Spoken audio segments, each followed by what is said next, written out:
Hi, Tim Johnston, Books on Site. Welcome to another instalment of my bookkeeping tips.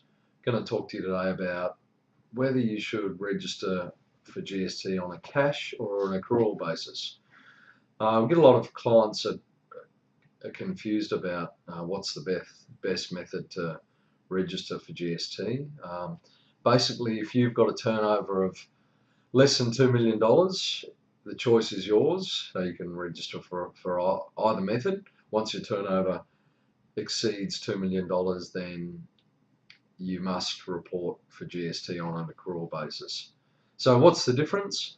Basically, if you're on a cash basis reporting your GST, then you're purely reporting your sales and your expenses on what goes in and out of the bank.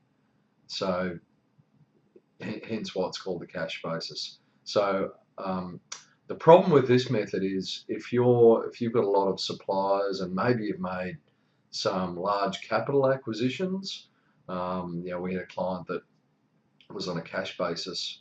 They'd purchased a large vehicle over in excess of $100,000, and because they were on a cash basis, they couldn't actually claim the GST input credit for that purchase until they'd paid for the vehicle, which was in a subsequent BAS period. So if that client was on an accrual basis, they could enter that invoice into their system and they actually claim. So for example, if it was a $100,000 asset, then be a $10,000 GST input tax credit. So if they're on an accrual basis, they can enter that invoice in the current BAS period and they get to claim that $10,000 GST credit against their income in the current BAS period.